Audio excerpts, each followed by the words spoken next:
Welcome to Your Cochrane Right Now. This is a weekly podcast all about the best town in the world, Cochrane, Alberta. My name's Eric Ruddle, joined as always by Lauren Meister.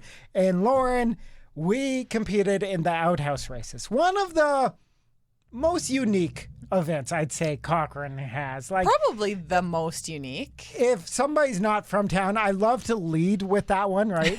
We race outhouses down the street, and they're like, cool. What do you mean an outhouse? Oh, yeah, it's super random. So Sunday, downtown was taken over. There was actually quite the turnout, I believe, for taking a couple of years off. And, of course, pandemic kind of took you out at the knees there. But it was a lot of fun. It was tons of fun. And it was our first time competing. Yes. And I think that you and I can both safely say that we're not in the best of shape this summer.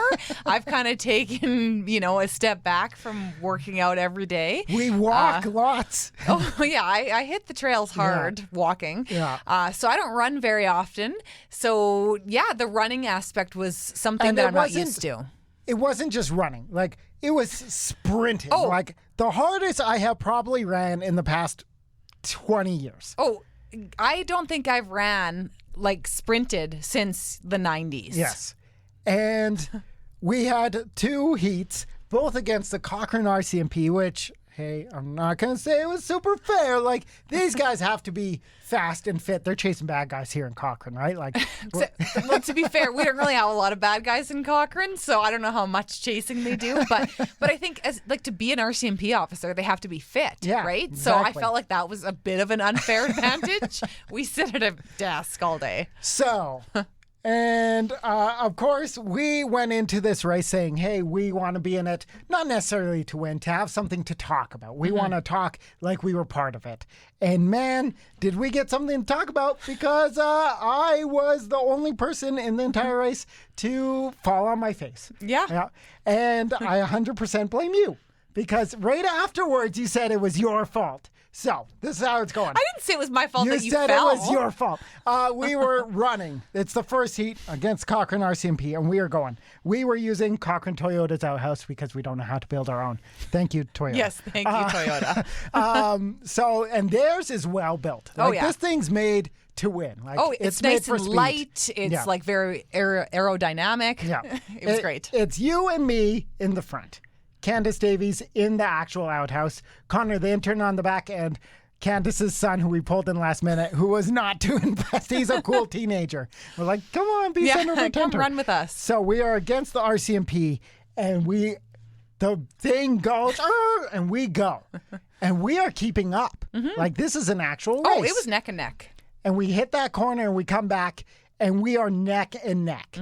And I just see red. It is, let's run as fast as humanly possible to beat these guys. Little did I know there's no I in team. But so I was running as hard as I can. And I guess I got going too fast. And right as we passed the finish line, I fell down. See, it's funny because with the corner of my eye, I could see you fall. But I actually thought that you were just you were so tired that you were bailing. And you were oh, I'm just done. I'm going to fall. Yeah. I didn't know that you actually tripped up and fell. Oh, yeah. And you said it's because you were running too slow. No, that's not what I said. You said, I'm sorry, I couldn't keep up, Eric. You fell down. No.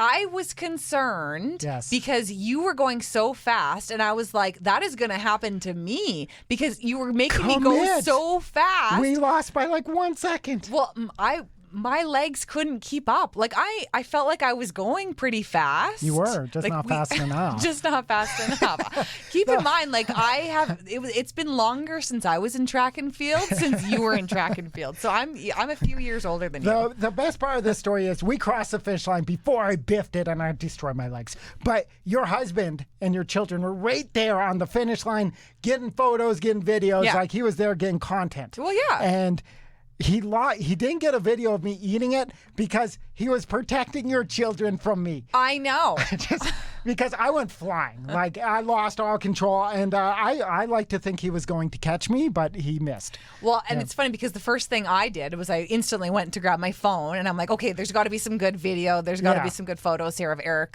completely biting the dust here. And there was nothing. So I was like, what's going on? Why'd you put the camera down? And he's like, well, I was trying to protect the children. And I was like, Are you kidding me? I have yet to see a video of me eating it. Like, you'd think there'd be one video out there. If you have one, please send it to Cochrane now. Because, like, the crowd, that's all that I remember. Because I got up pretty quick. Because no one wants to lay on the ground and cry. So my knees were bleeding. But I just remember the crowd being like, oh! And afterwards, I walked through downtown to get to my wife and the kids there. And several people stopped me. And they're like, are you okay? That looked like it really hurt. Like, my glasses went half a kilometer I can't believe away. you didn't break your glasses. Yeah, they're invincible. And they didn't even get scraped or anything? So then, since we finished so close with RCMP, we faced them again. It was based off of time. So and then I was a little bit gun shy, and we lost just by an inch. So then lost. You're saying the second time it was your fault? Oh, 100%. Okay. Yeah, I pulled back.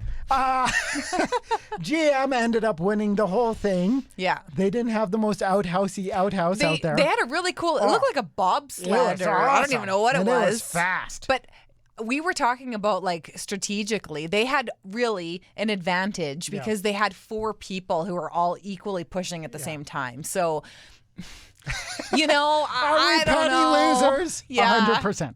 But next year will be our year. And you got to think, with that excitement and the videos out there, there's going to be a lot more competition next year because there was, I think, 8 people, but compared to previous years, I think they usually get around like 20. Oh, yeah. So it's going to be even bigger and maybe a new location and all that stuff. So I'm excited for next year. My concern is we were told that the track this year was only half as long as what it typically is. So if we had troubles running this, could you imagine if they go back to the regular length and it's twice as long? Like, we need to start working out like now. Like, we were both on the finish line, all 4 of us actually, just be like, I think we need to trade positions with Candace or something, and she needs to be a runner. No, you don't want to be in that. She was saying, like, when we took a corner, it was scary. Like, I don't want to be in there. Yeah, I think she was pretty nervous. Well, there wasn't even handles or anything to hang on to. Like, she was, like, sliding around the toilet seat in there, and she was pretty nervous. She had a helmet on, though. Exactly. She's fine. Yeah. She's fine. And right now in Cochrane, we are under a heat warning, and it's also back to school. You also mentioned your son's going back to skating, back to hockey. Hockey starts tonight. It's going to be 32 degrees today. They go together, right? The pumpkin spice lattes are back this week. It's so bizarre. And for parents, it is like, you have to get your kids used to also waking up in the morning, and also now with sports and all that stuff, it's like, are you going to have dinner at 4:30 or 9:30? Right? No more normal time dinner times, because like, it is truly back to the grind for Cochrane. Yeah, I know. Back to school especially. It's like, I don't think a lot of Cochrane parents, I don't think that's sunk in just yet, especially because kids are only going back to school for one day, really, especially elementary school. It's that staggered entry. It's either tomorrow or Friday, and then it's the long weekend. So and like July long weekend. It is 30 degrees in Cochrane right now.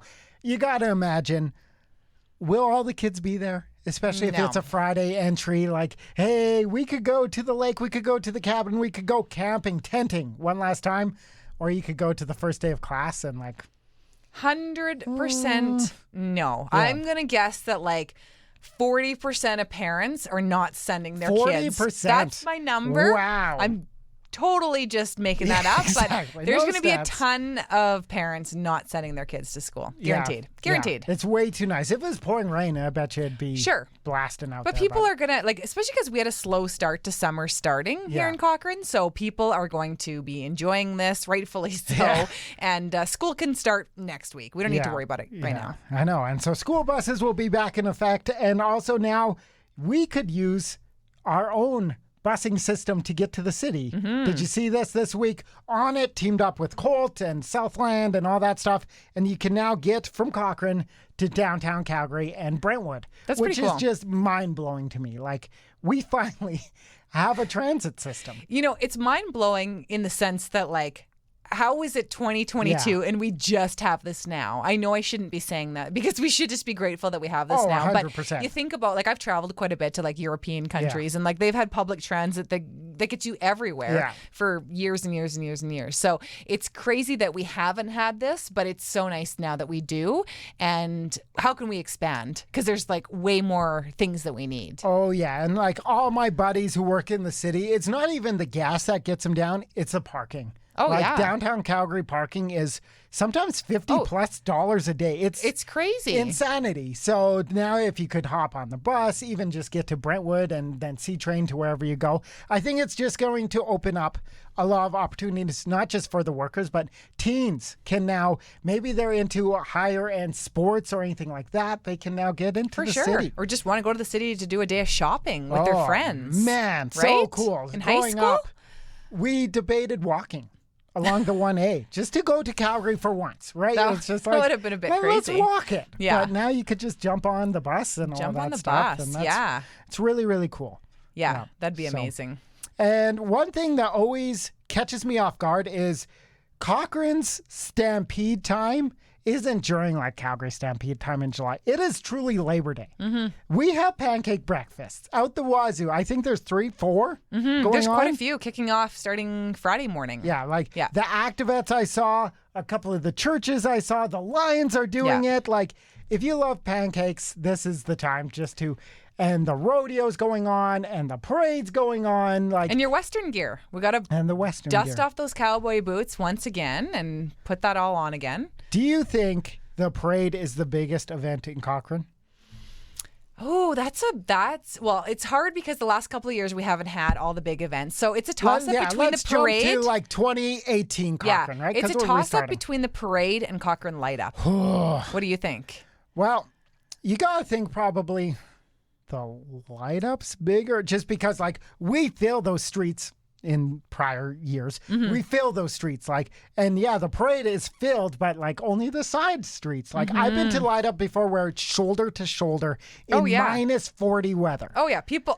Totally. I remember the one year where it was literally like minus whatever, sub-zero, and people came from all over, like Calgary and other communities, and it was thousands and thousands and thousands of people. Yeah, so it'll be interesting to see the parade this year because last year we had a normal one. It was a normal parade, but it was still kind of COVID and people were cautious and all that kind of stuff. Not that people aren't cautious now, but I feel like we're just even more steps ahead. Exactly. So. Like people are still comfortable to coming even masked up, right? So I think it could be pretty close to prior years, and I haven't seen a list of the floats, but you got to imagine lots of businesses want to get in on this. Yeah. Now, do you send your kids to get you free candy? Because people don't give adults candy. It's one of the saddest parts of growing up. So do you candy tax your kids? Like, is it like Halloween? Well, we still have Halloween candy. So like my kids don't ever eat. Too. My kids never eat all of their candy. Okay. Yeah, they're never allowed to just like gorge themselves. Nice. So they can have 1 or 2 per day. So fun in the Meister house. Yeah. No. They're not big candy. It's because I'm not a big candy person. Oh, yes. But I think the parent tax is totally allowed during the parade. I think that's fair. The kids get 2 pieces and you get 1 piece, right? You're teaching them about the real world. I'd prefer chocolate rather than candy. Oh, there might be chocolate we'll see. out there. It's going to be like 30 degrees, so it might be a bit of a mess. Pre-melted O. Henry's bars. So we'll see. But that is going down. We will be in the parade, and we got a couple other fun plans as well. So there's going to be a lot of Cochrane around. But that is everything happening right now in town. My legs are still healing from the Outhouse races. And you can grab this podcast on all of your favorite podcast services, your Spotifys, your Apples, your Podcastville. And I'll talk to you again next week, Lauren. Yeah.